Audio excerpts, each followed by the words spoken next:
చట్టాలను రద్దు చేసి 4 కోడ్లు తీసుకొచ్చి ఆ 4 కోడ్లు కూడా పెట్టుబడిదారులకు కార్పొరేట్ శక్తులకు మేలు చేసేటువంటి విధంగా ఉన్నందుకు ఇప్పటికే మనం 28 సార్లు దేశంలో సమ్మెను చేసినాం. సమ్మె చేసిన కేంద్ర ప్రభుత్వం ఒక అడుగు కూడా వెనుకడుగు లేకుండా వాటిని అమలు చేసేందుకు కోసం 1/4/2026 నుంచి లేబర్ కోడ్లను అమలు చేసేందుకు కోసం రూల్స్ తీసుకొచ్చి ఆ రూల్స్ను అమలు చేసేందుకు కోసం ప్రయత్నం చేస్తున్నటువంటి పరిస్థితిలో ఆ రూల్స్ విషయంలో all India general secretary comrade Amarjit Goud గారు ఈ యొక్క రూల్స్ మీద అదేవిధంగా కోడ్ల మీద మనకు ఎట్లా వ్యతిరేకంగా ఉన్నాయన్నటువంటి విషయాన్ని తెలియజేసేందుకు కోసం ఈ సదస్సు ఏర్పాటు చేసినాం. కాబట్టి ఈ సదస్సును మరి కొనసాగించేందుకు రాష్ట్ర అధ్యక్షులు నిర్వహించాలని చెప్పి కోరుతున్నాం. లేబర్ కోర్స్ వచ్చినాయి. ఈ లేబర్ కోర్స్ వల్ల ప్రమాదం ఉంది అని చెప్పి మనం అంతా దాదాపు ఒక 6 సంవత్సరాల నుంచి అందరం ఆందోళన పడతాం. మధ్యలో కూడా దాని మీద కొంత చర్చ క్లాసెస్ అవి ఇవి పెట్టుకొని కూడా మాట్లాడుకుంటూ ఉన్నప్పటికీ ఈ మధ్య కాలంలోనే సెంట్రల్ గవర్నమెంట్స్ రూల్స్ ఫ్రేమ్ చేయడం కూడా జరిగింది. మేము అమల్లోకి తీసుకొస్తామంటాం. ఇంకా మన రాష్ట్రంలో ఇంకా అమలు ఇంకా రాలా అమల్లోకి. దాని మీద డీటెయిల్గా మాట్లాడడానికి చెప్పడానికి మన అమర్జిత్ కౌర్ గారు హైదరాబాద్ డాక్టర్స్ అసోసియేషన్ సంబంధించినటువంటి ఆల్ ఇండియా మహాసభలు జరుగుతూ ఉంటే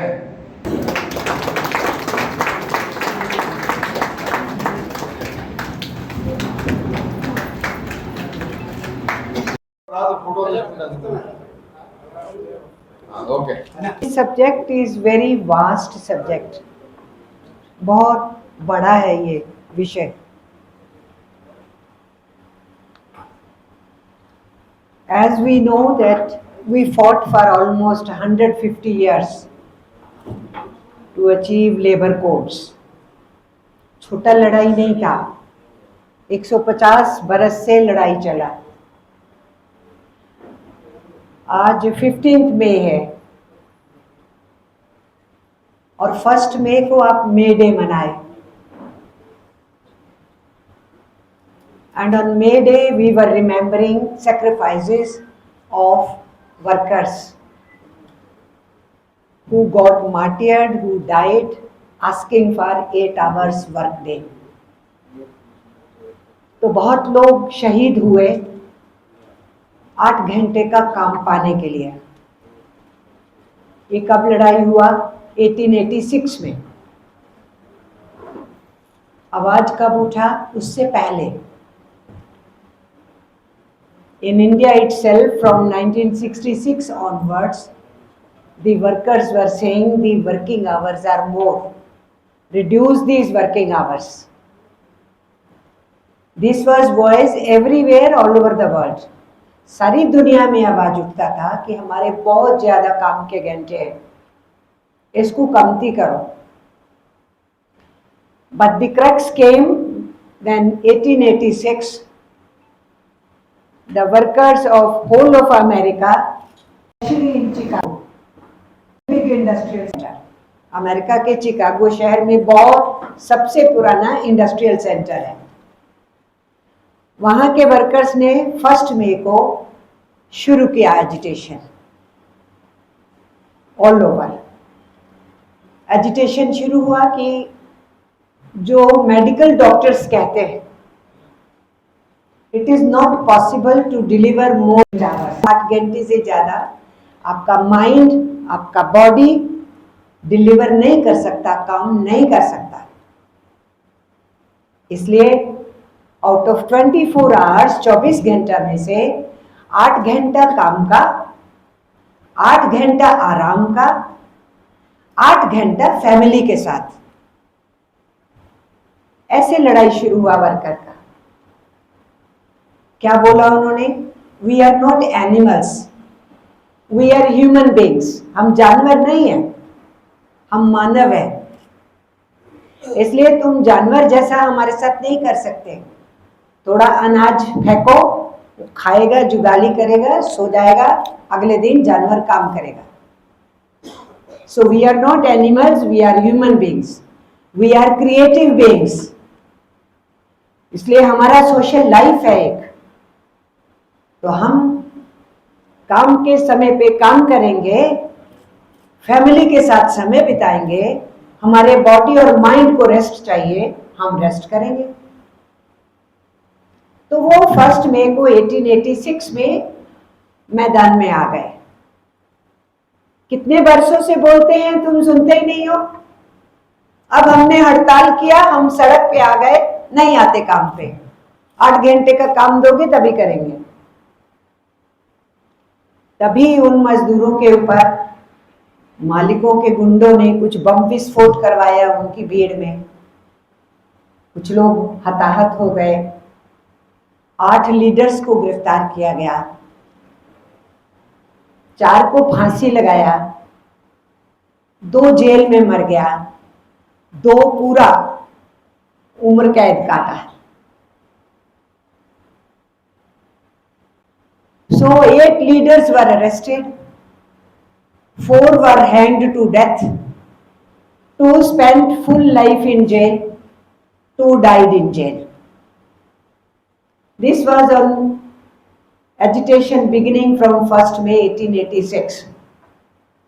उसका 3 साल के बाद 1989 में इंटरनेशनल लेवल पे वर्कर्स के राइट्स को रिप्रेजेंट करने वाली ऑर्गेनाइजेशंस का मीटिंग हो रहा था यूरोप में। And there 1 May 1886 was remembered. There it was said, the sacrifice of these workers, martyrdom of these workers, of these leaders must be carried forward. ये जो शहीद हो गए लड़ते लड़ते, उसको अब हमें आगे बढ़ाना है, लड़ाई छोड़ना नहीं है। So every year 1 May should be observed. Every year we should talk. We want 8 hours work. Every year we should say we are humans.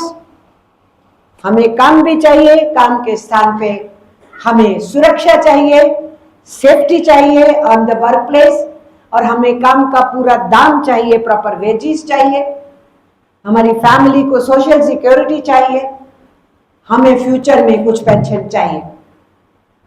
So this battle from 1889 may day observation began. तो ये आज का लड़ाई तो है नहीं, बहुत लंबा लड़ाई है। और हम उस समय से लेके जितने बरस हम भी हिंदुस्तान में लड़े, अपने देश में लड़े इन मजदूर अधिकारों को पाने के लिए, अंग्रेजों के टाइम में और देश के आजाद होने के बाद, किसी को ये नहीं सोचना चाहिए कि ब्रिटिश पीरियड में लड़े और आजाद हिंदुस्तान में नहीं लड़े। दोनों टाइम पे लड़ना पड़ा। No government gave us rights peacefully, तो लड़ना पड़ा हमको।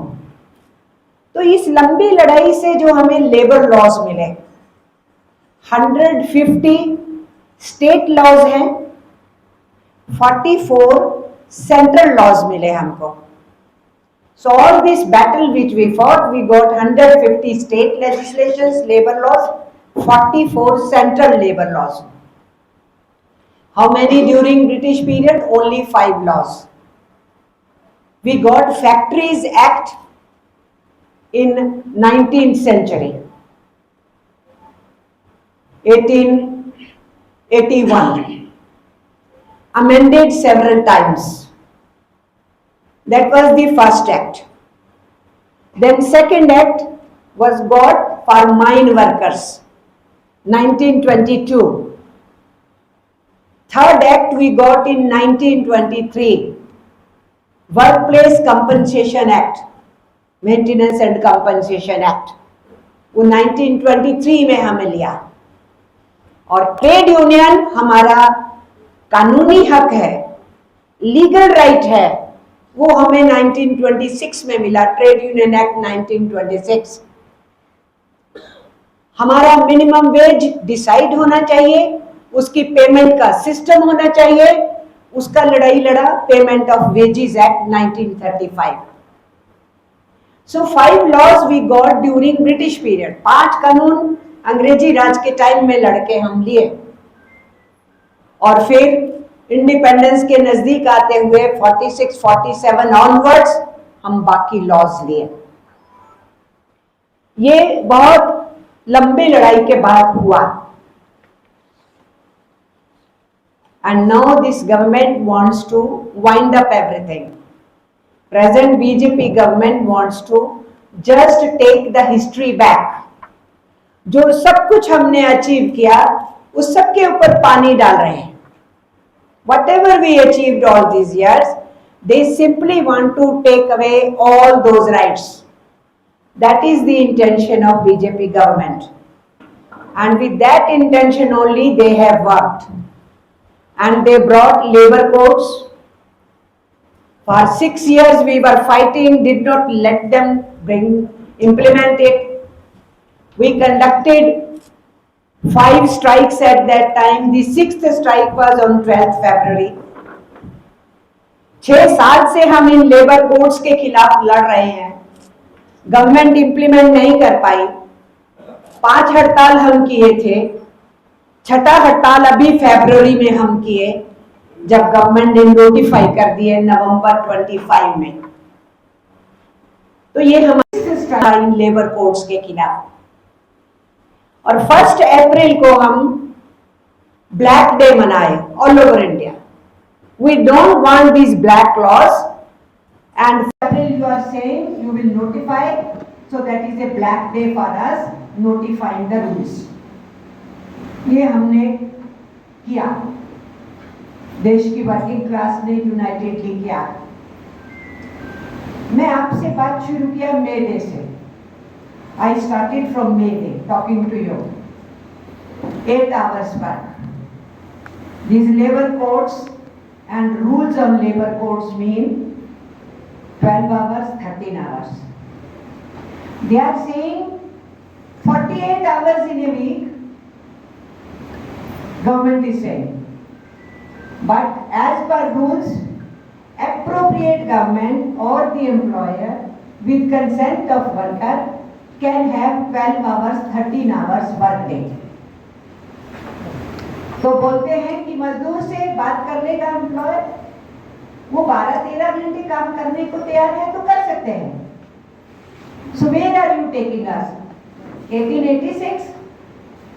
हमारा 1886 का लड़ाई all over India, all over the world जो चला, convention number 1 in 1919 by international labour organisation ILO जो बना 1919 में, उसका convention number 1 8 hours working day, और वो इंटरनेशनली सबने एक्सेप्ट किया। और उसको लेके हमने अपने देश में लड़ाई बढ़ाई कि हमारे यहाँ भी 8 आवर का लॉ बनाओ। और अब ये बोल रहे हैं 12 घंटे 13 घंटे। मिस्टर नारायण मूर्ति ने कहा 72 आवर्स करो वीक में। हम लोगों ने क्रिटिसाइज किया कि why Narayana Murthy is saying that we should work for 72 hours instead of 48 hours. But after that another person Subrahmanyam he said 92 hours काम करो वीक में। So we said they want to take us back to 19th century. हम जानवर से human being बनने की लड़ाई लड़े और वो हमें ह्यूमन बीइंग से फिर जानवर की सिचुएशन में, एनिमल की सिचुएशन में बैठना चाहते हैं। So you can understand labour code सबसे पहला हक जिसके लिए लड़ा उसी को छीन रहा है। That is where the thing comes up. So it's going to be a long battle. Despite our 12th February strike, they have notified the rules also. These are central rules. Now all state governments have to form state rules. Government is telling state rules should be formed as per the central rules. सब state governments को direction हुआ है, आप central rules के हिसाब से state के rules frame करो, उनको नोटिफाई करो और फिर लेबर कोड्स को इंप्लीमेंट करना शुरू करो। This direction is already given to all the state governments. Now we are sitting here as Telangana trade union comrades. Now is the test of you, of other trade unions and the Revati government. See? How this government, who wants to take support from us, talks goody about workers and others. Will they frame state rules? Will those state rules will be going before the central rules? Will they implement those positions of the labor codes which go against us? अभी ये test है ना, तेलंगाना की trade union movement का test है और तेलंगाना की government का टेस्ट है। अगर स्टेट गवर्नमेंट को जो स्टेट रूल्स है वो सेंट्रल गवर्नमेंट के रूल्स के आगे नाक नहीं रगड़ते हैं, उसके हिसाब से नहीं बनाते हैं, आपकी इच्छा से बनाते हैं, तो वो सेंट्रल रूल्स का जो डैमेज है उसका कंट्रोल हो सकता है। So this is a test for Revathi government also. I am taking correct name Revanth Reddy. In north when we name him we say Revathi, सो रेवंत रेड्डी। सो ये टेस्ट है ना उनका भी और हमारा भी टेस्ट। और अभी day before yesterday we had a meeting, central trade unions and Swift Kisan Morcha. Just before that on 12th May we had meeting only of central trade unions. तो संजीवा रेड्डी तो आप ही की स्टेट के हैं, वो भी मीटिंग में मौजूद थे वहां दिल्ली में। In that meeting we said that all non-BJP governments, including the state where Sanjeev Reddy ji, you are also there, your state government, all non-BJP government now should tell the working class and stand with the working class and show that they are not against anti-workers codes. ये हमने उसमें कहा जो बिना BJP का governance है वो सब गवर्नमेंट्स ने अब दिखाना चाहिए अगर वो वर्कर्स के साथ है। सेंट्रल गवर्नमेंट के वो कोड्स और जो रूल्स हैं वो अपने स्टेट में जब रूल फ्रेम करेंगे उनको जो एंटी वर्कर उसकी पोजीशन है उसको नहीं एक्सेप्ट करेंगे। ये बैटल होगा हमारा। बैटल अगर मोदी गवर्नमेंट के इन कोड्स और रूल्स के खिलाफ है तो वो स्टेट की गवर्नमेंट्स ने इंप्लीमेंट करना है, तो जो स्टेट गवर्नमेंट्स उसको डिक्टो इंप्लीमेंट करेंगी वो भी हमारी हिट लिस्ट पे है। बात सीधे, we have to protect ourselves ना, we have to protect our laws, hard one laws.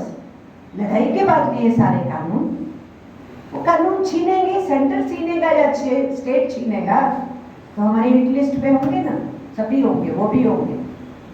That is why this is important, अपने अपना स्टेट गवर्नमेंट्स के साथ काम करना।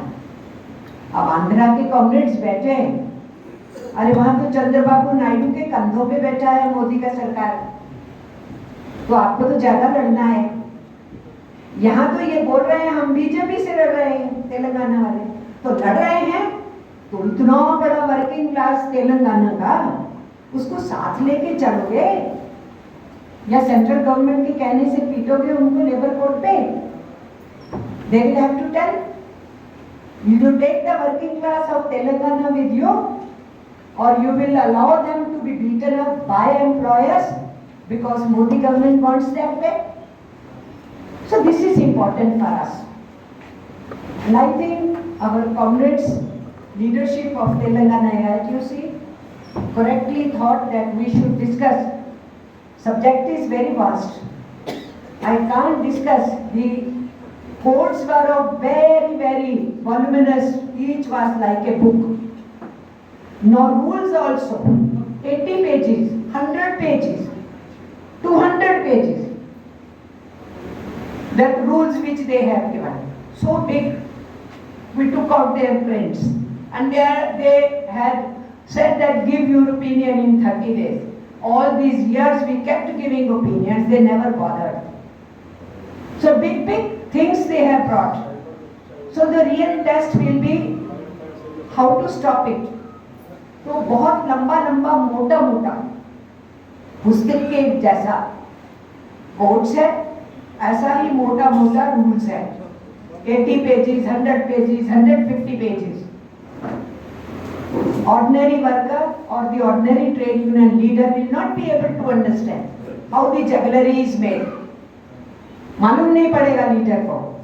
आप 10 साल से यूनियन में काम कर रहे हो, 30 साल से काम में कर रहे हो, but the way these rules are designed and the code is designed, you will not follow, understand how they have prepared it.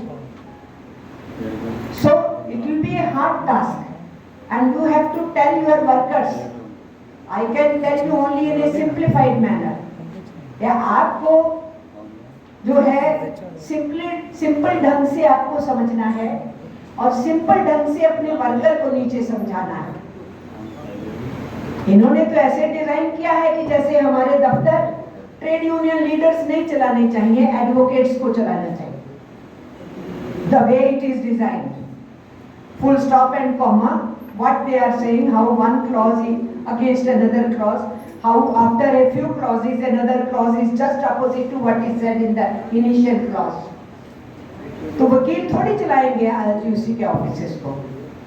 वकील हमारा असिस्ट करते हैं, या जो ट्रेड यूनियन लीडर लॉ पढ़ लेता है तो वो थोड़ा बेटर उसको समझ लेता है. अदरवाइज यूनियनिस्ट तो मजदूर का नेता है ना, अपने उन वर्कर्स का लीडर है.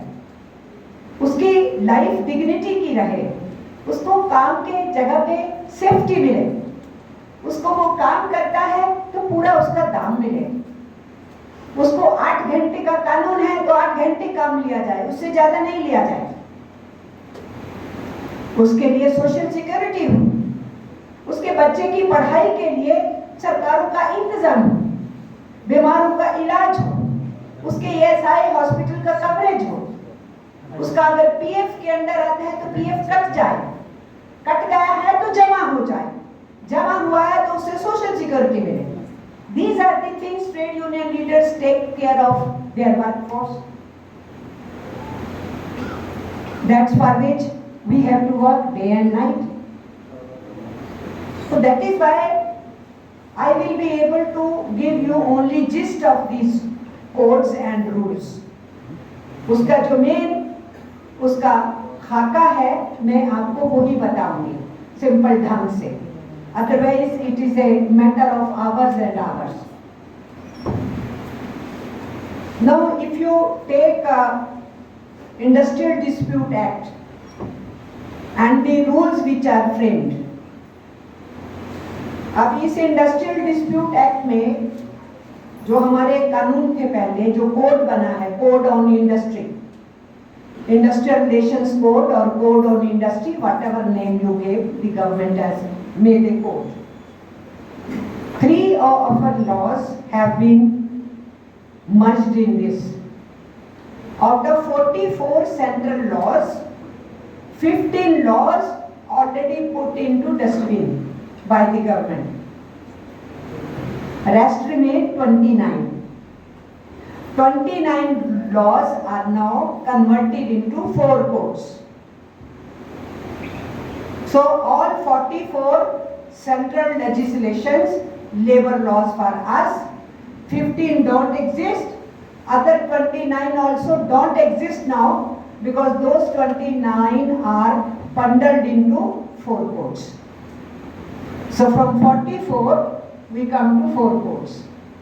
That is the present situation. Our Code on Industry has Trade Union Act 1926,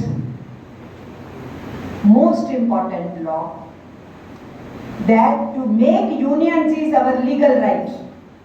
It was legalizing unionism. Union बनाना हमारा हक है, कानूनी हक है. ट्रेड यूनियन एक्ट 1926 ने ये एस्टैब्लिश किया। वो लॉ इसमें सबस्यूम हो रहा है, खत्म हो रहा है। Industrial employment standing orders act 1946 जो इसमें कवरेज में आते हैं, आप समझ लीजिए, जिसके तहत 100 एंड अबव वर्कर होने पे इफ क्लोजर करना है, वर्कर्स को निकालना है, तो लीगल प्रोसीजर लेना पड़ता था एम्प्लॉयर्स को। They have to take permission from the relevant government and the relevant labor department. Then only they can retrench any worker. Then only they can close down the industry.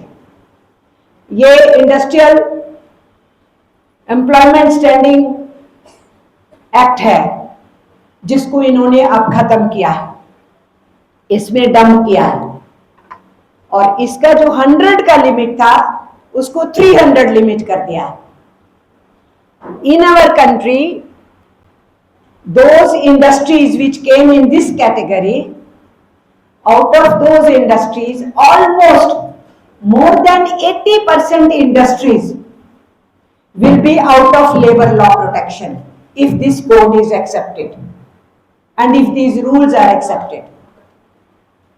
Out of all total industries which come in this category under industrial employment standing orders, I am saying more than 80% industries will go out of the labor protection, any law protection.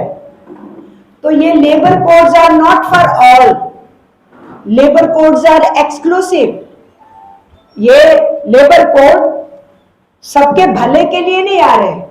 ये labour code जिनका coverage था, labour law protection था जिनको, उस labour law protection से भी बाहर फेंक दे। ये है इसका मायने। और इसमें इंडस्ट्रियल डिस्प्यूट एक्ट जो 1947 है हमारा, वो भी इसी में डंप कर दिया गया है। ये कोड ऑन इंडस्ट्री है, इसकी मैं मोटी मोटी चीज सिर्फ बताना चाहती हूँ। सबसे पहले हमारी स्ट्राइक का जो राइट है वो खत्म। What was the law? Law was that essential services में 14 days का नोटिस दो। All other places, notice or no notice, giving a letter is sufficient, or even without that you go on strike. Your decision. तो जो essential services में 14 दिन का notice देना होता था, जो नॉन एसेंशियल सर्विसेज है वहां नोटिस का भी जरूरत नहीं था। स्ट्राइक आपका राइट था, आपको अपनी डिमांड्स सब चीज को लेके आप स्ट्राइक का नोटिस दे सकते हैं, वो एक दिन पहले भी दे सकते हैं। आपके साथ आज इंसिडेंट हुआ है, आप रात में डिसाइड कर सकते हैं हम स्ट्राइक करेंगे, ये मैनेजमेंट ने ये कैसे किया। अभी क्या है, right to strike will be taken away.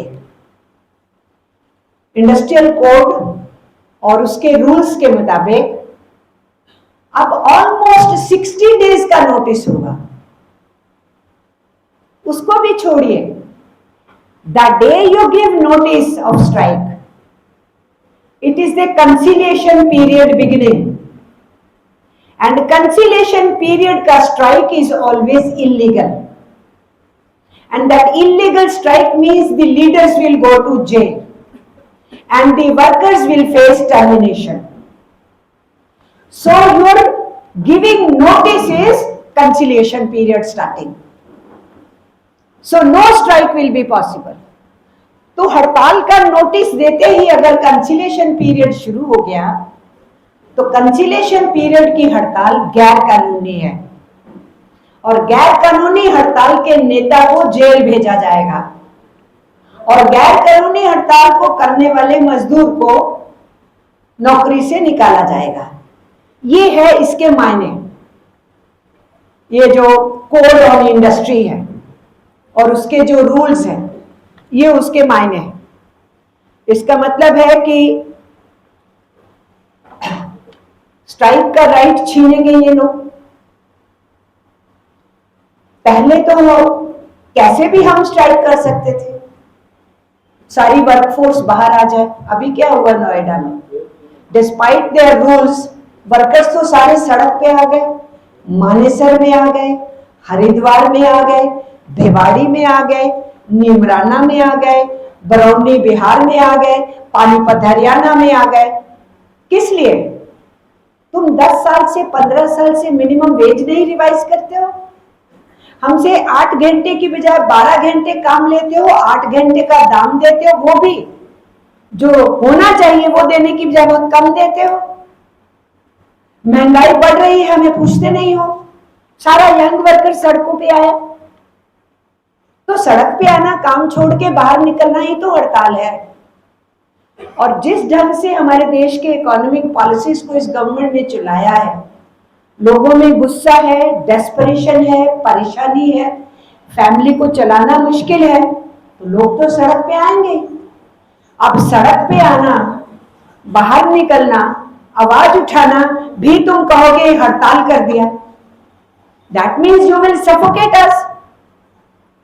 So much of drudgery, so much of work being taken, minimum wages not being paid, unions not being allowed, union नहीं बनने देते।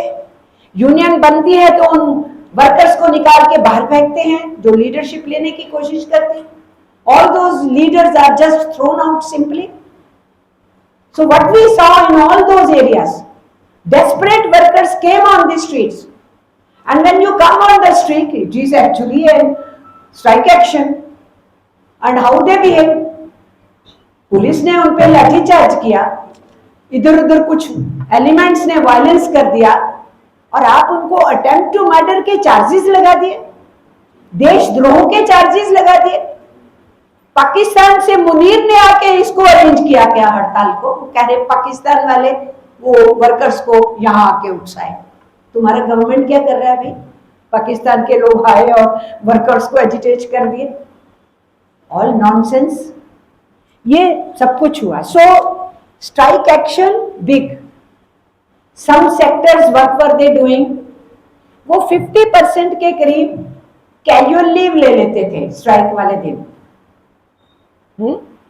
Using their casual leave, so that they don't say we are on strike, but they take casual leave, 50% or plus being absent, so union could term it as a strike. Now they say during strike day announced by unions, anybody taking casual leave will be considered to be on strike. जो छुट्टी लेगा हम हड़ताल पे मानेंगे उसको, क्योंकि strike वाले दिन छुट्टी ले रहा है, चाहे वो बीमार ही हो बेचारा, आप उसको स्ट्राइक पे मानेंगे और नौकरी से निकालेंगे, काम धंधा से निकालेंगे। सो that is also the condition in that. और फिर ग्रीवेंस सेल कहां बनाएंगे? पहले कोई लिमिटेशन नहीं थी, only establishments where there will be 20 or more workers, then there will be grievance cell. That means below that all the workers in any establishments or even in MSMEs or even in small factories or even in micro units, they may have hundreds of grievances, hundreds of difficulties. No grievance committee to address their grievances. उनका दुख को बोलने के लिए, address करने के लिए, उसके सोल्यूशन के लिए कोई कमेटी नहीं होगा। There was no limitation. Now in these new rules there will be limitation that will also debar so many workers. और क्या है, जो नॉन रजिस्ट्रेशन है, जहां यूनियन कोई रजिस्टर्ड नहीं है, वर्कर्स रजिस्टर्ड नहीं है, वहां किसी भी तरीके की कंसिलिएशन होगा ही नहीं। अभी तो हम किसी सिंगल वर्कर का भी प्रॉब्लम है तो union could take up the matter, we could take up issue even of a single worker of any place, registered unit or non-registered unit, we could take up the issue as union. Now they are saying no, when there is no registration you cannot take the grievance of that worker, so no conciliation, no appeal for that. So out of the existing system, they are throwing us out. वो जो सारा अभी तक आप करते आए थे, वो उससे हमें बाहर फेंकना चाहते हैं। और फिर उन्होंने फोर्स किया है एग्रीकल्चर लेबर, रूरल लेबर, उनकी फीस एनुअल आप क्या लोगे? यहां वो भूखे मर रहा है, आपने उनका मनरेगा भी छीन लिया, आप वीबी ग्राम जी ले आए और आप उनकी रजिस्ट्रेशन करने के लिए रुपीस बढ़ा रहे हो। वो हमारी तो 50 पैसे से ज्यादा देते नहीं, और गवर्नमेंट कह रही है कोई यूनियन नहीं बना पाओगे जब तक उसका तुम 5 रुपया नहीं दोगे। हम 50 पैसा की बात कर रहे हैं, वो 5 रुपए की बात कर रहे हैं। So lots of workers will be thrown out of the unionisation process. अभी मुझे आंगनवाड़ी वाली बहनें बात कर रही थी मेरे से, what is going to happen to you? You will not be in any category. You are not even worker. You are volunteers. Okay? We are saying you become government employees. Government is not listening. We are saying, okay, give them worker status. They don't want to give you worker status. And now they are throwing you out of this Industrial Dispute Act.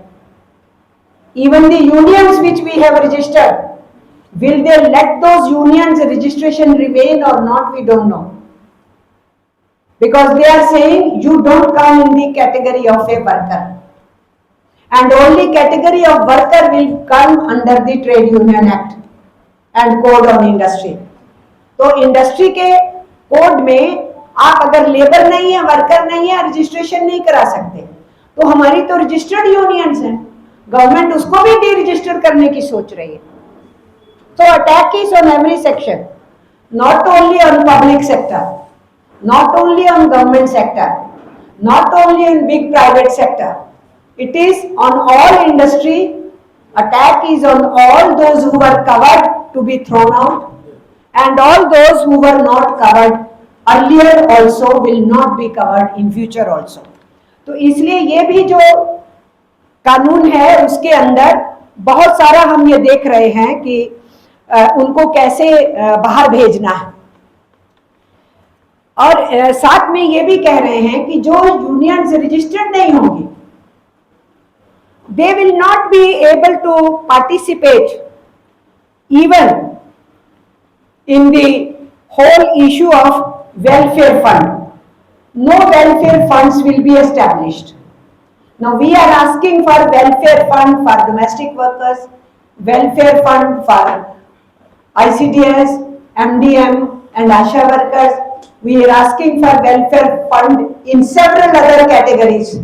But they say if they are not registered, they will not be covered. But you are making it difficult for them to form registered unions. If they are not unionized, you don't cover them. There is too much contradiction in all these legislations. Too much contradiction. एकदम अंतर्विरोध है। एक clause कुछ बोलती है, 2-3 clause के बाद दूसरी clause उसको काटती है। It will be impossible even for implementation of these codes and rules, the way these are designed. Similarly, जो स्टैंडिंग ऑर्डर्स हैं उनको मॉडिफाई किया है, 100 से 300 करेंगे। इसी तरीके से फैक्ट्री एक्ट का those factories which work for 10 workers with power, limit is increased to 20 workers with power. Without power, if that small factory was running, up to 20 workers, if you are 20 and plus, you have to register with the Factories Act. But now they have raised it to 40. All those industries below 20 with power, below 40 without power, they will be out of labor law protection. वो सब आप श्रम कानून से बाहर हो जाएंगे। जो 20 एंड बिलो वाले हैं पावर वाले, 40 एंड बिलो वाले हैं विदाउट पावर वाले, वो कोई भी अब लेबर लॉ की प्रोटेक्शन में नहीं रहेगा। श्रम कानून उसको कोई प्रोटेक्शन नहीं देगा, कोई सुरक्षा नहीं देगा। This they are increasing, like I told you, standing orders from 100 they are making it 300। अभी वो ये भी कह रहे हैं कि जो जहां यूनियन नहीं है वहां रिप्रेजेंटेटिव्स ऑफ वर्कर्स इलेक्ट होंगे.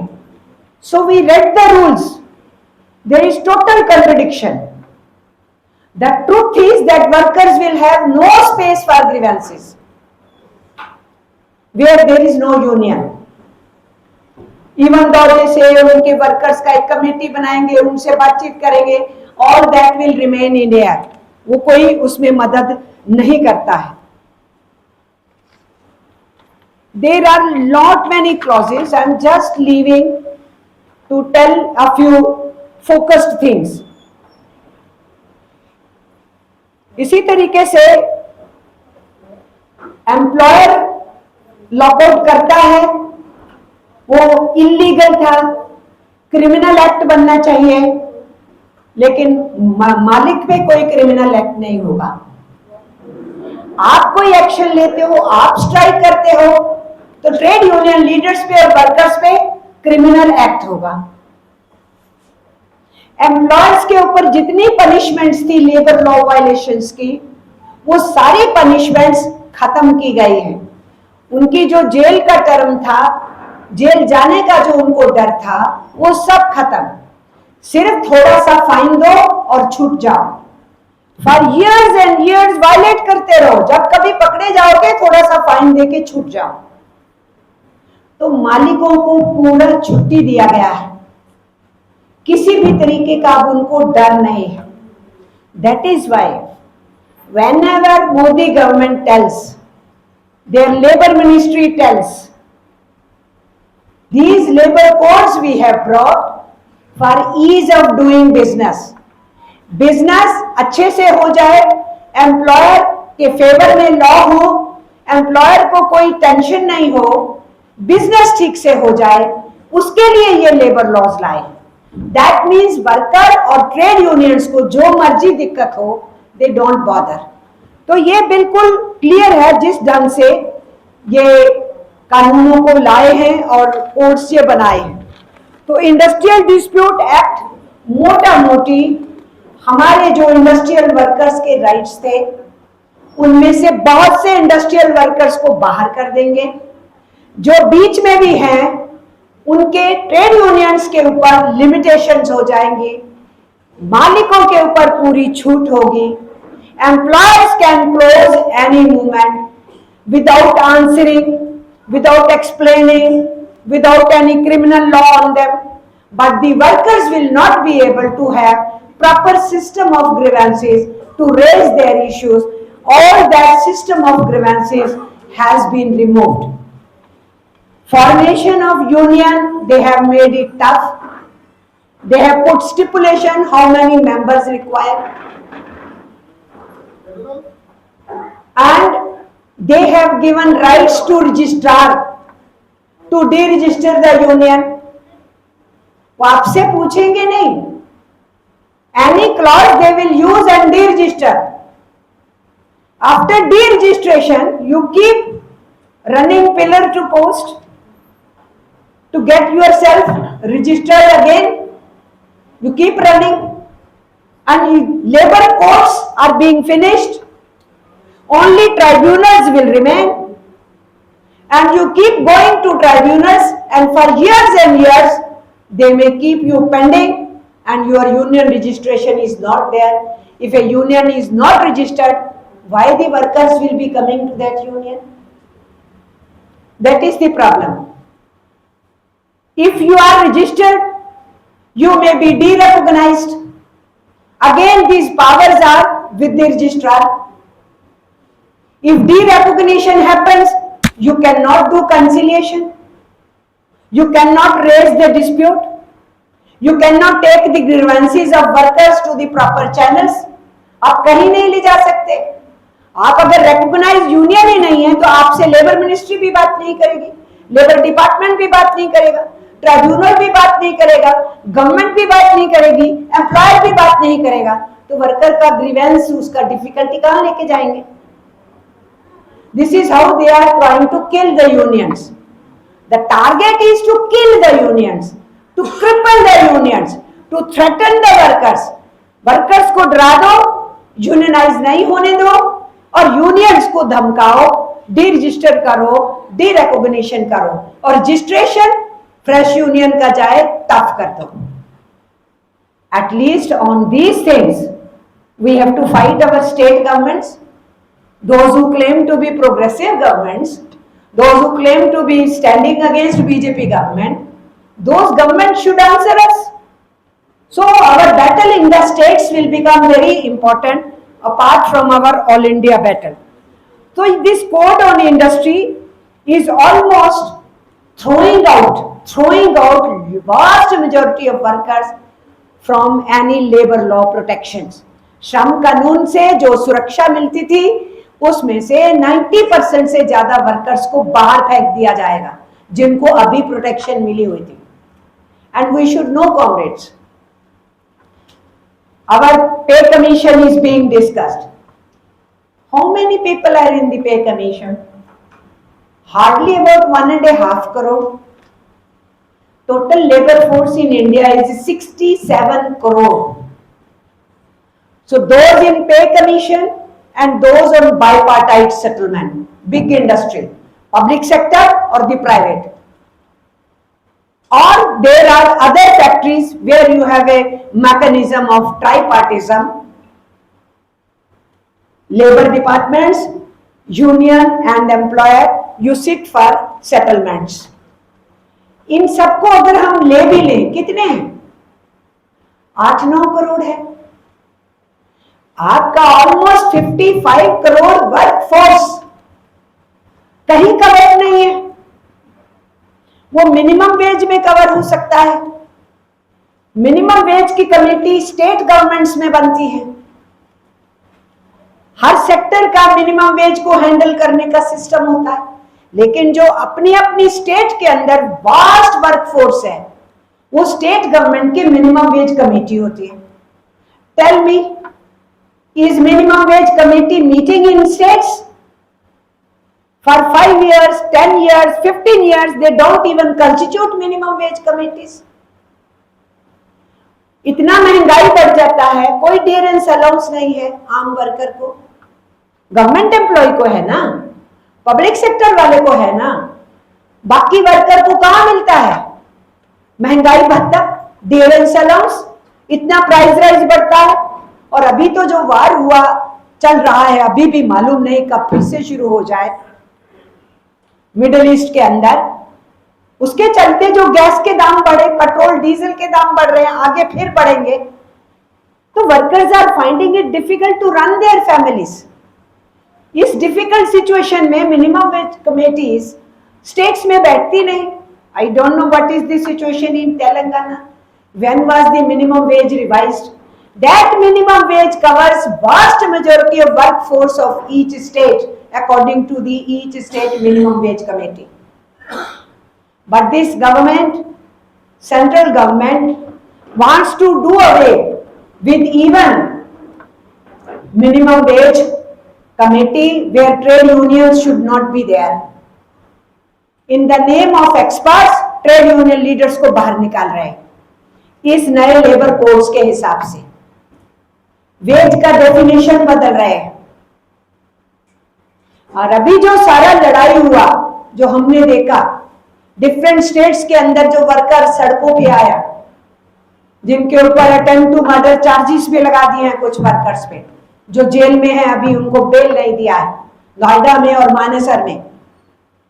ये सब इसी मिनिमम वेज के इशू पे परेशान थे कि आप वर्क लेंगे 8 घंटे की बजाय 12 आवर्स, 13 आवर्स. लॉ कहता है for every extra hour you have to make double payment. This is the existing जो लेबर लॉ था. और आप उनसे 12 घंटे 13 घंटे काम ले रहे हो without giving over time. And even 8 hours का जो वेज होना चाहिए वो भी नहीं दे रहे हो. अगर वो वेज 16,000 17,000 होना चाहिए, आप 8,000 9,000 दे रहे हो. काम 8 घंटे की बजाय 13 घंटे ले रहे हैं. ये टोटल एक्सप्लॉयटेशन है, शोषण है, एकदम लूट है एकदम एम्प्लॉयर्स का. और वही हमने देखा पिछले दिनों जो एजिटेशन हुआ। इसलिए वास्ट मेजोरिटी ऑफ वर्कफोर्स जो 50 करोड़ से भी अबव है, जो लेबर लॉ कवरेज से बड़ी मुश्किल से हम लोग ट्रेड यूनियंस उनके लिए कुछ कुछ करते थे। But all these people will be thrown out of any kind of labor law coverage with these labor codes and these labor rules. This I am trying to draw your attention to. अब उसमें veg में क्या है, उसमें भी मैं मोटा मोटी 2-3 चीज आपको बताना चाहती हूँ।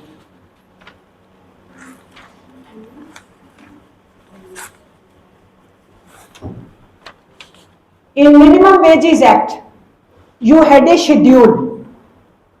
There were about 2,500 items. Worker, this worker, this worker, this worker, this worker. Those 2,600 roundabout, 25 to 2,600 roundabout activities. What kind of work will be covered under minimum wage? So, we the trade unions could argue with the government and to get the minimum wages sector wise, what for BD worker, what for fish worker, what for small factory, micro factory, this activity, that activity, construction worker, in every state we were able to do. Now they have removed that whole schedule. It is cancelled. They say minimum wage to all, but they don't define to all means what. All are removed from the list. Then they say, in the rules, earlier when we were fighting, they said, no, we will keep in rules. 15th Indian Labour Conference formula will be used for fixing minimum wage. 15वां Indian labour conference का formula accept करेंगे minimum wage को तय करने के लिए। Now these rules notified have removed that also.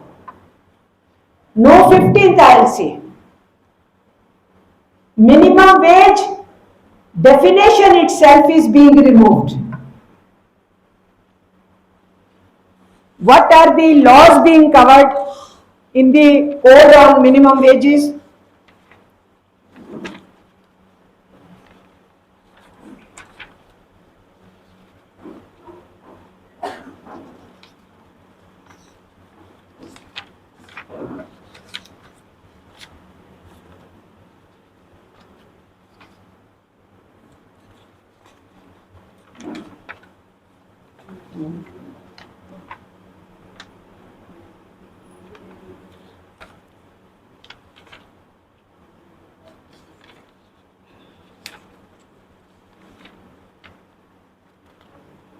I don't know where is that page.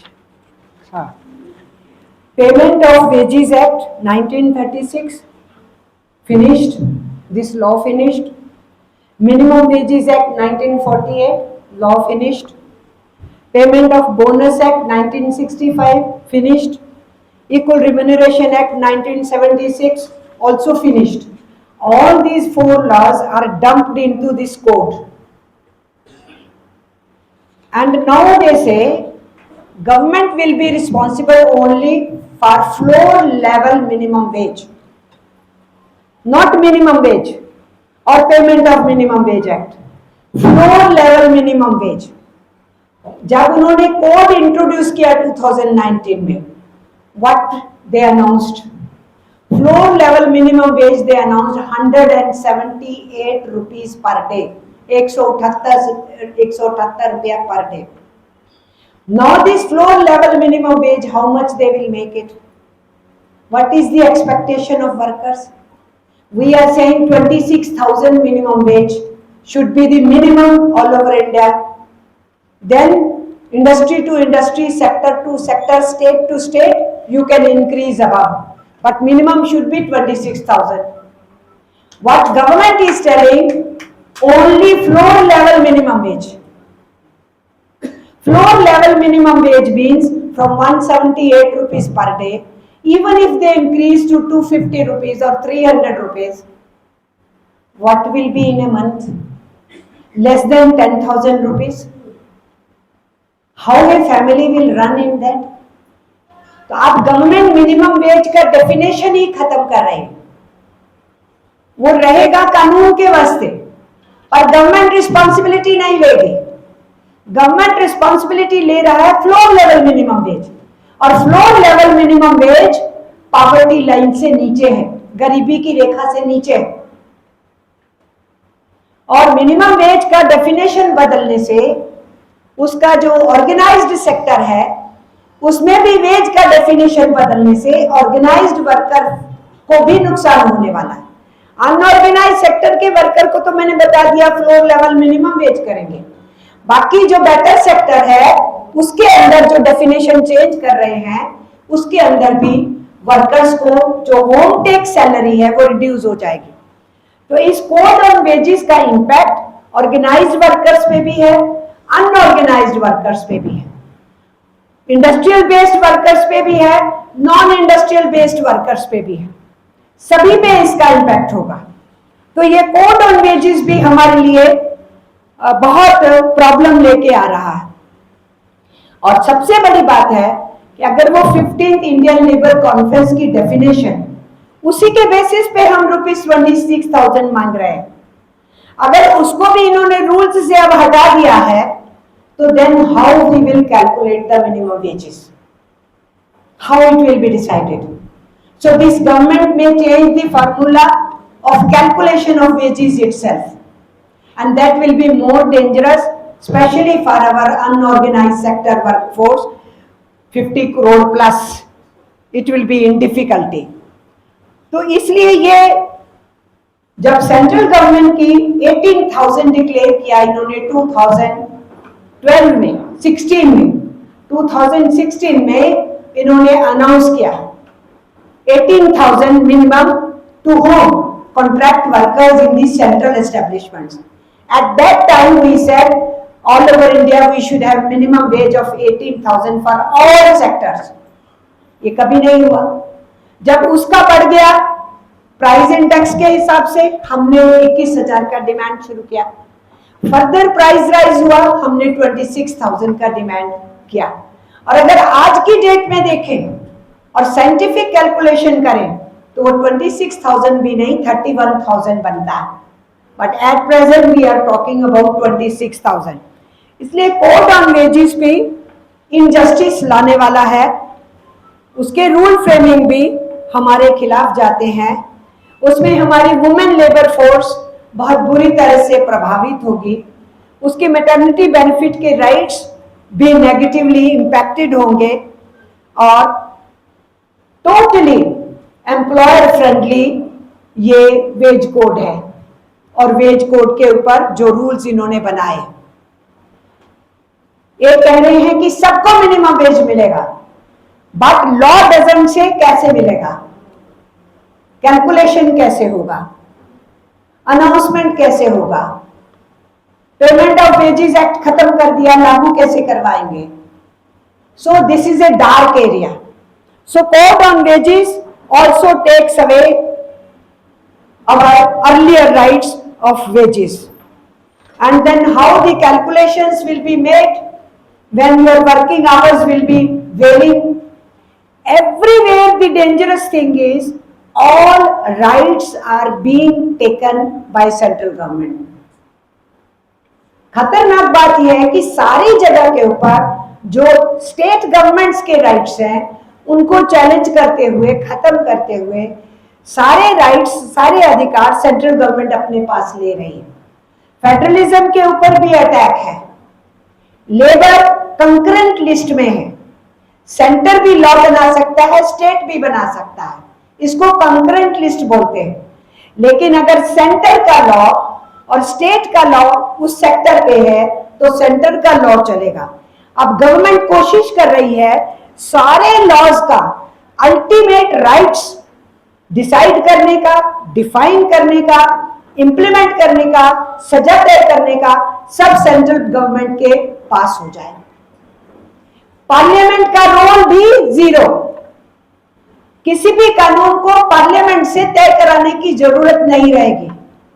दे से appropriate government, that means central government even without talking to parliament, even without bringing it in parliament, वो जो मर्जी change appropriately कर सकते हैं। इसका मायने तो ये हो गया कि पूरा का पूरा सेंट्रल गवर्नमेंट स्टेट गवर्नमेंट्स के राइट्स को, स्टेट लेबर डिपार्टमेंट्स के राइट्स को खत्म करके सारे राइट्स अपने पास ऊपर ले रहे। तो ये इन ए वे देश का जो डेमोक्रेटिक स्ट्रक्चर है, फेडरल स्ट्रक्चर है, उसके ऊपर भी इन लेबर कोड्स के जरिए से बहुत बड़ा अटैक है, बहुत बड़ा हमला है। इस तरीके से इस वेज कोड को डिजाइन किया गया है, जो हम समझते हैं कि बहुत ही वर्कर्स के अगेंस्ट में चला जाता है। अगर आप इसकी बात करते हैं सोशल सिक्योरिटी के कोड की, सबसे ज्यादा बात करा जा रहा है social security to all workers, social security to all workers. How you will give social security to all workers?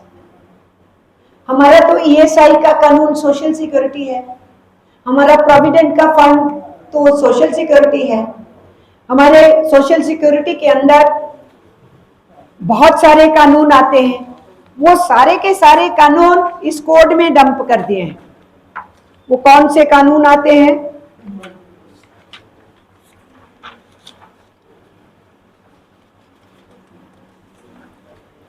ESI का, प्रोविडेंट फंड का, कंपनसेशन एक्ट हमारा 1923 का, हमारा मैटरनिटी बेनिफिट एक्ट इसमें आता है, पेमेंट ऑफ ग्रेच्युटी एक्ट भी इसमें आता है, सीने वर्कर्स का वेलफेयर फंड भी इसमें आता है, हमारे बिल्डिंग एंड कंस्ट्रक्शन वर्कर्स का भी जो वेलफेयर सेस एक्ट है इसी के अंदर आता है, हमारा अनऑर्गेनाइज्ड वर्कर्स का सोशल सिक्योरिटी एक्ट 2008 इसी में आता है, और हमारा एम्प्लॉयज का एक्सचेंज का जो कंपल्सरी नोटिफिकेशन ऑफ वैकेंसी का कानून है वो भी इसी में आता है। ये सारे एक जगह पे डंप कर दिए हैं कोड ऑन सोशल सिक्योरिटी, और बोल रहे हैं सबको सोशल सिक्योरिटी देंगे। कैसे देंगे ये बताएं? Nothing is clear. इतनी सारी क्लॉजेस हैं उनके रूल्स के अंदर भी, और कहीं नहीं लिखा है कि ये जो क्लॉज आप दे रहे हो इसको इंप्लीमेंट कैसे करोगे। There is no provision how to implement, from where the money will come, how this social security coverage will be given. So this social security act and the rule frames are such confusing, such damaging, that ultimately our already existing social security laws will be finished. उनकी नजर पैसे पे है। There is money in the construction workers welfare board.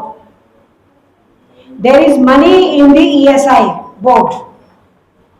Huge money. This government's eyes are on that money. They are dumped into this code. And all those workers for whom there is no money. Now these Anganwadi, Asha, midday meal workers are asking for welfare board. BD workers welfare board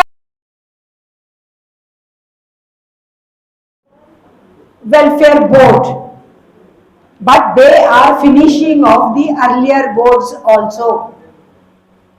So social security coverage मिलने वाला नहीं है। Social security coverage जिनके पास है उनका छीनने वाला है। So this also is just a dream being sold by the government कि हम सबको सोशल सिक्योरिटी देने वाले हैं, जबकि ऐसा वो कुछ भी नहीं करने वाले हैं। हमारे एग्जिस्टिंग लॉज जो हैं उनको भी वो छीनने वाले हैं। So in this manner, this social security, they are saying Aadhaar based होगा।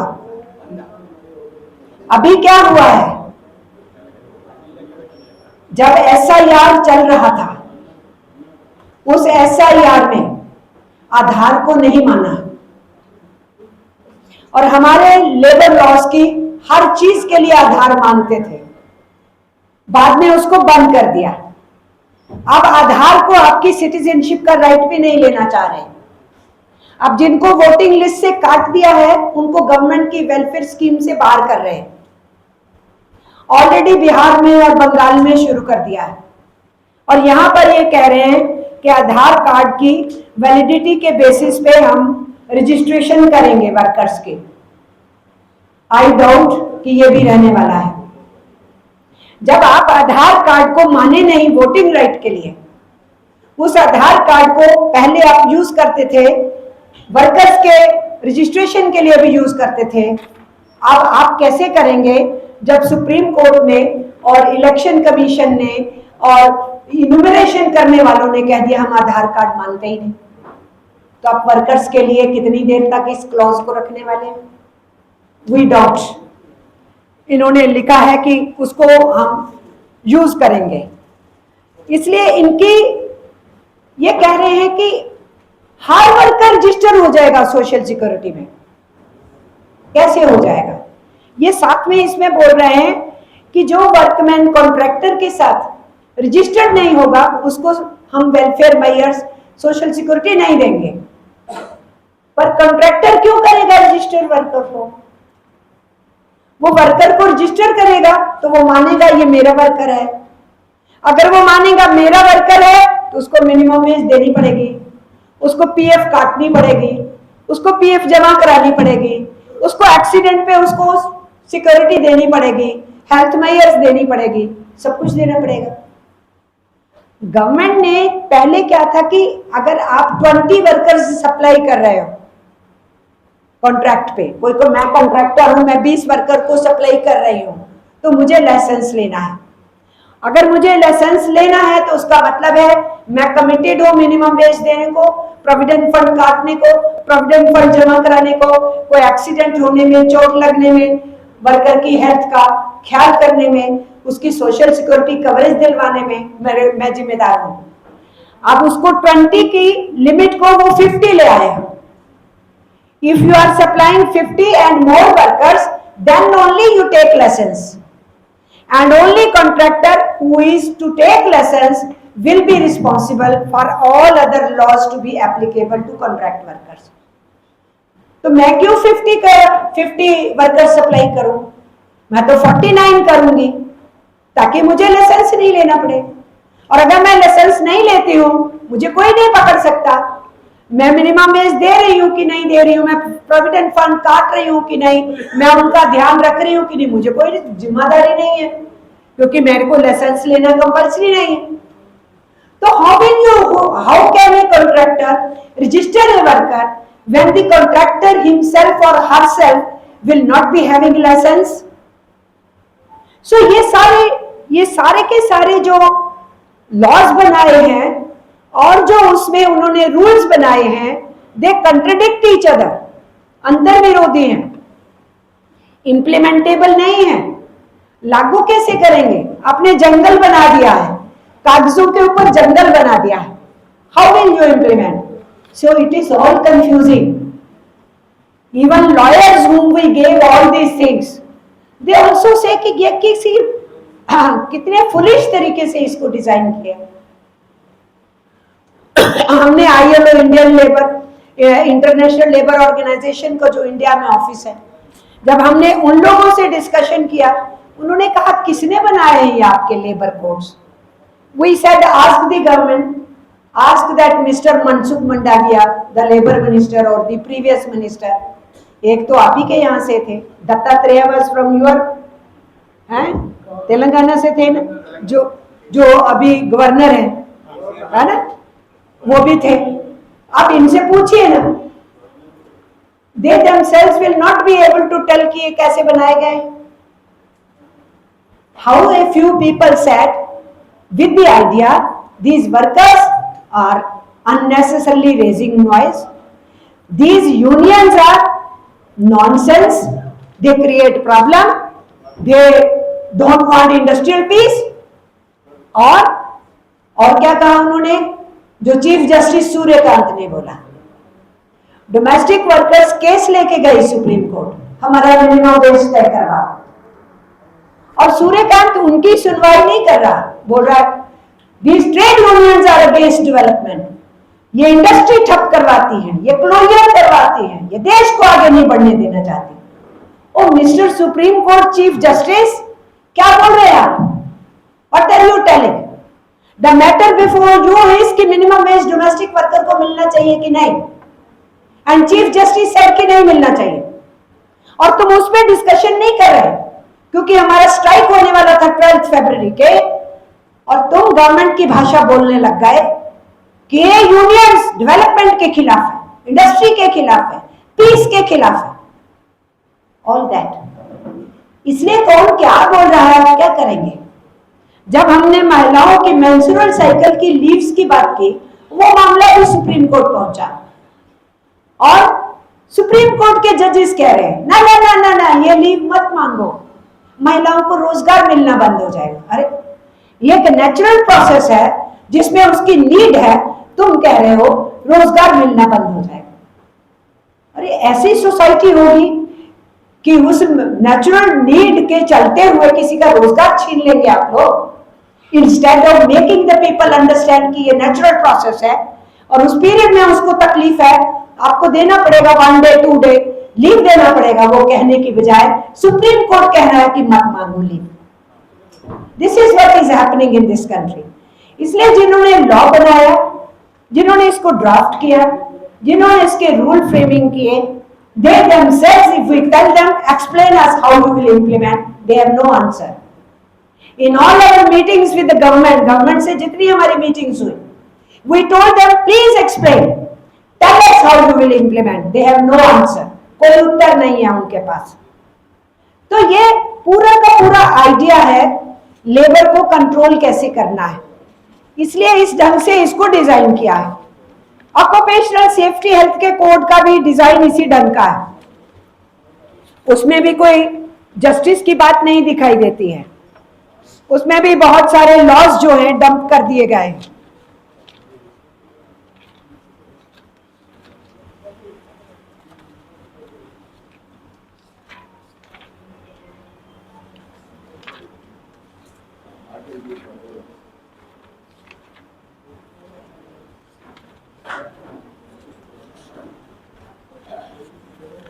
जो ऑक्यूपेशनल सेफ्टी हेल्थ है, काम के स्थान पे वर्कर को सुरक्षा मिलना चाहिए। आपके यहाँ तो तेलंगाना में एक्सीडेंट हुआ था पीछे, कितने वर्कर मर गए? 49 के। हाँ, आए दिन मरते हैं। वो विशाखापट्टनम के अंदर वो गैस लीक हुआ था, उसमें हादसे हुए थे। All over India workers keep dying, and with great efforts we could achieve at least 17 laws for occupational safety health. 4 laws this government already finished, and 13 laws they have dumped in occupational safety health code. हमारा factory act इसमें फेंका है, mines act इसमें फेंका है, plantation का act, contract labour का act, interstate migrant वर्करमैन का act, building and construction workers का एक्ट, वर्किंग जर्नलिस्ट का एक्ट, वर्किंग जर्नलिस्ट का जो मिनिमम वेज का एक्ट है उसका यहाँ क्या लेना देना है, वो भी इसी के अंदर है, motor transport workers act, sales promotion employees की कंडीशन का, बीड़ी एंड सिगार वर्कर्स का, सिने वर्कर्स और सिनेमा थिएटर वर्कर्स का, डॉक वर्कर्स का, ये 13 यहाँ है और 4 फिनिश कर दिए। हमारे पास 17 थे। We were saying every work has its own hazards. हर काम के अपने खतरे होते हैं, इसलिए उनकी ऑक्यूपेशनल सेफ्टी का हमेशा अलग कानून होना चाहिए, तभी आपको पता लगेगा उनके खतरों से उनको कैसे बचाना है। Then only you will also understand उनको कंपनसेट कैसे करना है, उनको पेमेंट कैसे करना है, उनकी हेल्थ के लिए क्या करना है। But the government does not have that thought. They have dumped all the laws in this occupational safety and health. अब मुझे ये बताइए माइग्रेंट एक्ट का इसमें क्या लेना देना है? How many crores of workers were walking on the roads during COVID-19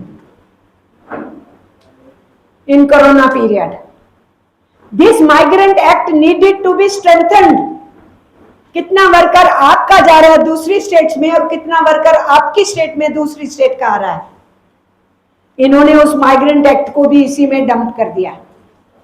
so occupational safety health code भी जो डिजाइन किया है वो लोगों की हेल्थ को देखने के लिए नहीं है, उसको और बिगाड़ने के लिए हमारे हिसाब से।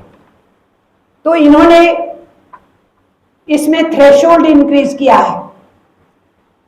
इसमें जो थ्रेशोल्ड है वो बढ़ने से सब ऑक्यूपेशनल सेफ्टी हेल्थ से बाहर जाते हैं। अगर आप सब वर्कर्स को कवर करना चाहते हैं तो each worker should be covered. Organised sector और अनऑर्गेनाइज्ड सेक्टर, फॉर्मल वर्कर और इनफॉर्मल वर्कर, कॉन्ट्रैक्ट वर्कर और outsourced worker, everybody should be covered. But instead of that they are saying 10 and above. Only those establishments who have workforce 10 and above, occupational safety health code will be applicable. That means no more than 90% workforce in India will not be covered under occupational safety health. This is the clear meaning. तो government झूठ बोल रही है कि occupational safety health में सबको coverage मिल जाएगा। Truth ये है कि वास्ट मेजॉरिटी ऑफ वर्कर इस कानून से बाहर फेंक दिया जाएगा। International labour organisation had brought to 155 convention number and convention number 187, very important, into this occupational safety health under fundamental principles of rights of workers. They had brought it, but this government has not ratified it, and this code is totally opposed to what is understood internationally about occupational safety health. तो occupational safety health जो दुनिया में समझ में आता है लोगों को, और जिस ढंग से लॉज डिजाइन हो रहे हैं, जिस ढंग से ILO कह रही है, ये उस तरीके से नहीं करता है। ये हमारी सारी वर्कफोर्स को उसमें से बाहर फेंकता है। और इसमें हमारे ज्यादातर वर्कर्स जो हैं इनफॉर्मल इकोनॉमी के, चाहे हमारे सिक्योरिटी गार्ड्स हो, हमारे फॉरेस्ट वर्कर्स हो, हमारे सॉल्ट वर्कर्स हो, हमारे सीवरेज वर्कर्स हो, हमारे डोमेस्टिक वर्कर्स हो, हमारे एग्रीकल्चर वर्कर्स हो, इवन हमारे IT सेक्टर के वर्कर्स, हमारे जो है career workers, anganwadi workers, other scheme workers, सब इस ऑक्यूपेशनल सेफ्टी हेल्थ कोड से बाहर है। कोई इसमें नहीं होगा। तो कौन सा कवरेज दे रही है गवर्नमेंट? कोई कवरेज इसमें नहीं दे रही। इसलिए मोटा मोटी हम लोगों ने इसके ऊपर बुक्स भी निकाली, कोर्स के बारे में बताया, क्या डैमेजेस है बताया, गवर्नमेंट को लिखा, ILO को अप्रोच किया, लेबर मिनिस्ट्री को दिया, बार बार इंडियन लेबर कॉन्फ्रेंस मांगा। Government has no ear to listen. क्यों नहीं है? Let us come to the straight question. Course का तो डिटेल्ड एक्सप्लेनेशन में हम बुक्स भी छापे, फर्दर छापेंगे और सिंप्लीफाइड वे से छापेंगे, सीधे सीधे आप कैंपेन कर पाए उसको भी बताने के लिए छापेंगे। पर गवर्नमेंट की इच्छा क्या है उसको समझने की जरूरत है, उनकी इंटेंशन क्या है उसको समझने की जरूरत है।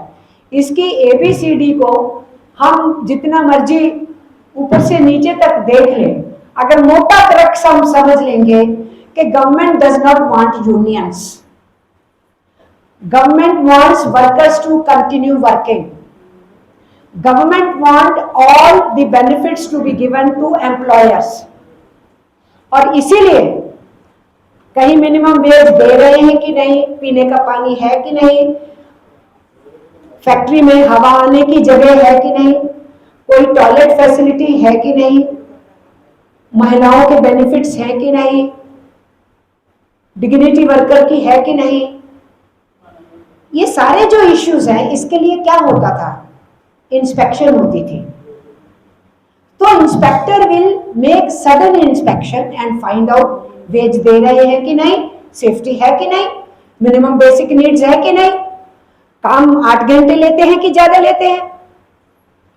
So what has government done?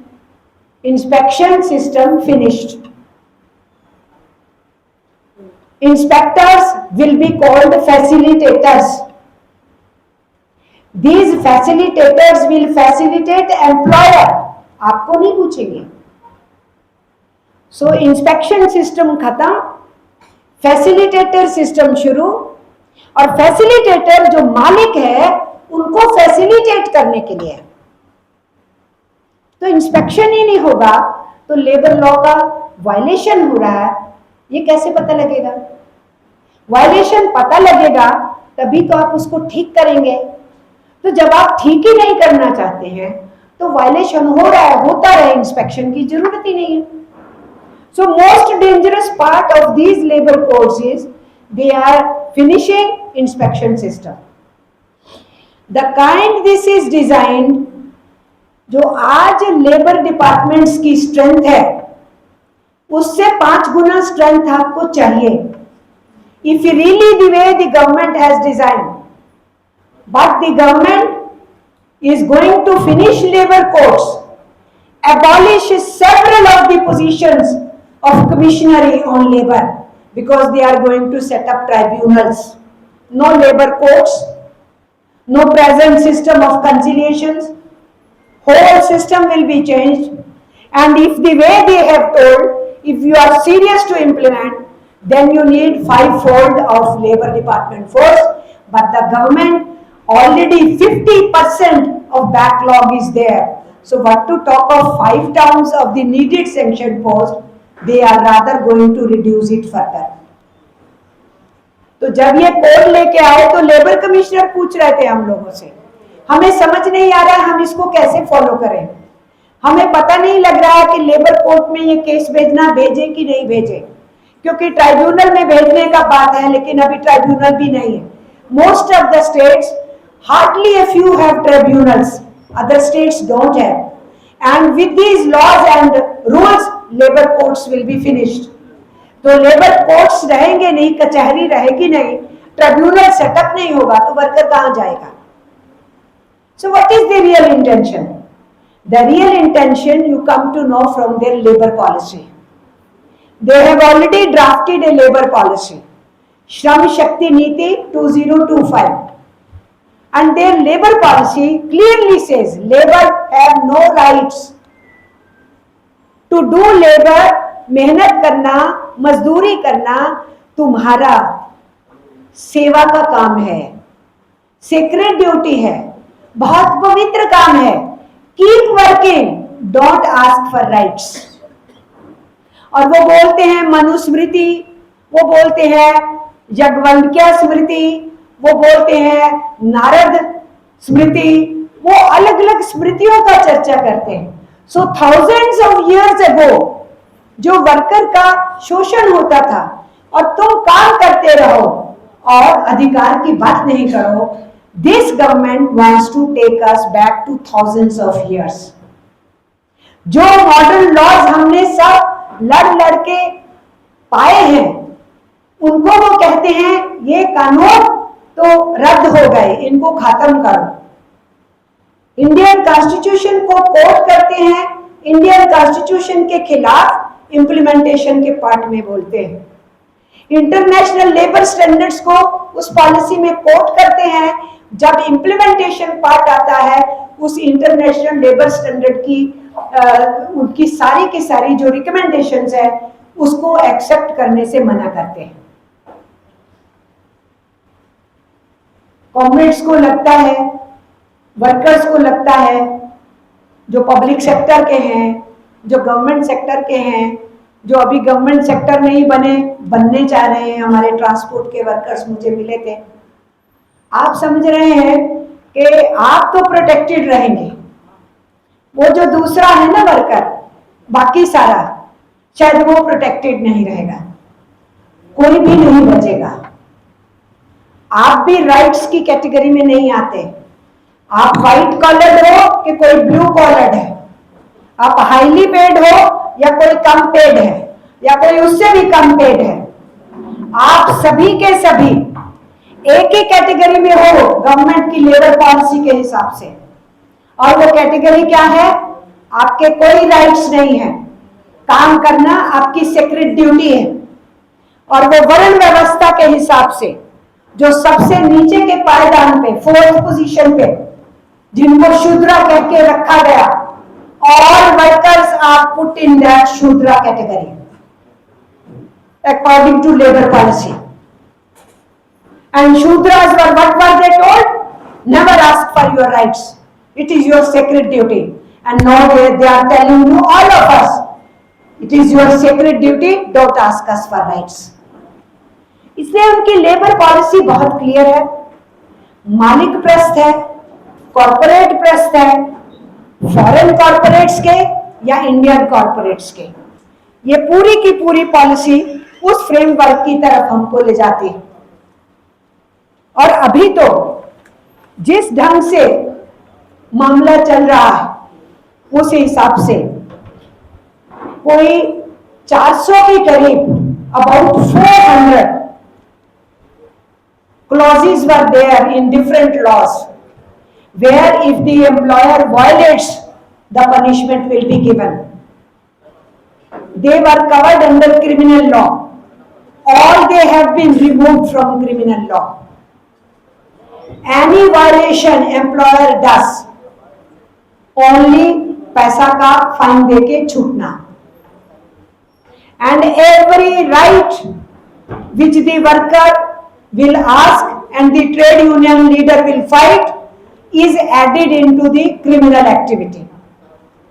तो आप सेक्रेट ड्यूटी के रूप में काम कीजिए, आप डिफाई करते हैं, विरोध करते हैं, तो आपके ऊपर क्रिमिनल लॉ लगेगा।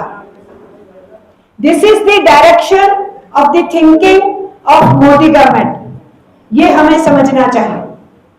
But we draw strength from our history. We fought against British rulers, we got our laws, we fought during Indian independent India and we got several laws and we don't want to go back.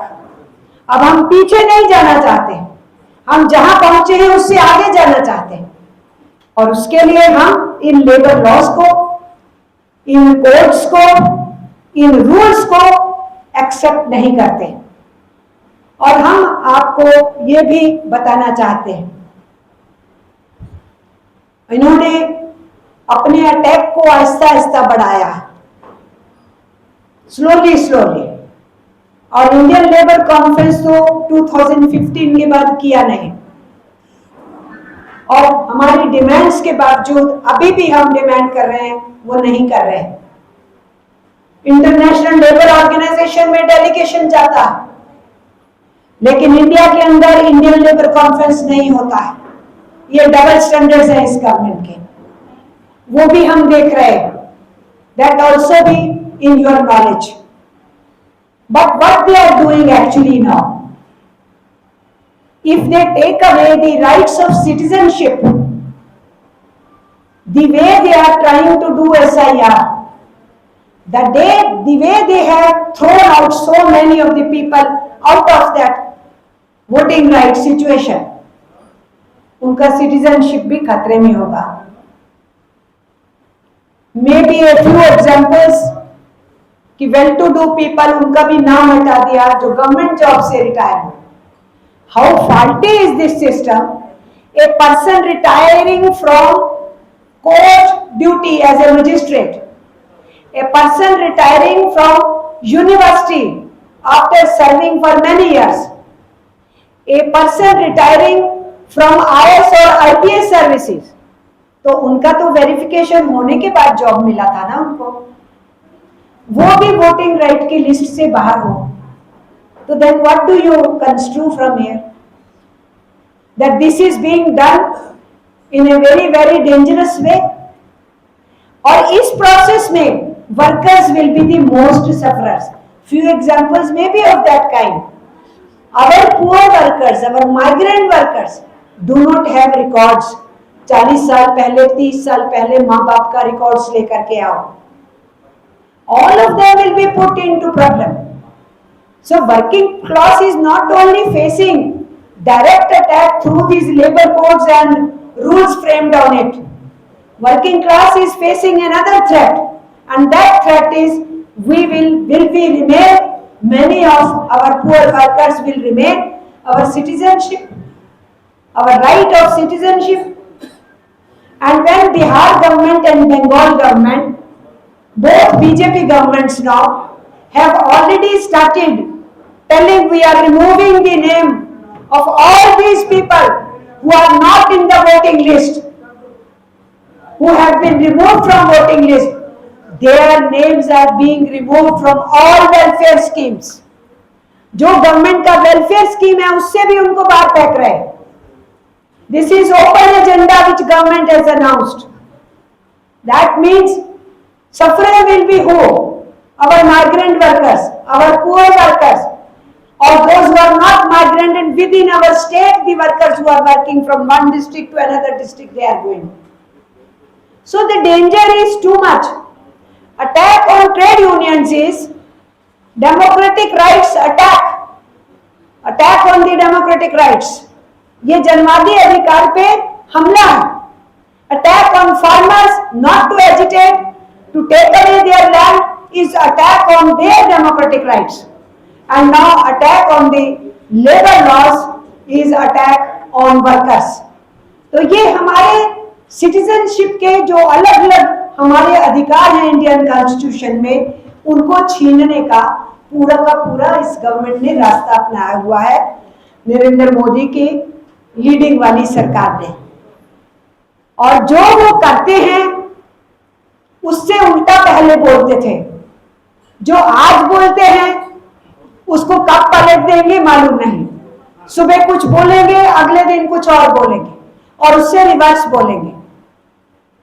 जब Chidambaram economic minister था, finance minister, उसने कहा था कि ये external जो exchequer है, foreign currency है, उसका थोड़ा डेंजर है, थोड़ा गोल्ड कम करो उसके बिजनेस को. तो नरेंद्र मोदी का भाषण सुन लीजिए, चीफ मिनिस्टर थे वो, उन्होंने कहा कि ये तो बहुत गलत काम कर रहा है. तो आज आप लोगों को कह रहे हो विदेश की यात्रा नहीं करो, आप 5 देशों की यात्रा पे निकल गए. आप लोगों को कह रहे हो कि सोना नहीं खरीदो, तो अपनी बात भूल गए आप क्या कह रहे थे. आज रुपए का दाम गिरता जा रहा है. आप बोलते थे कि रुपया तो आईसीयू में है.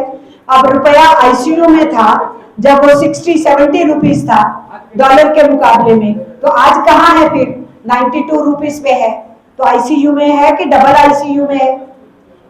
इनको पूछना चाहिए कि आपने जो कहा आप जस्ट अब उससे उल्टा कर रहे हो.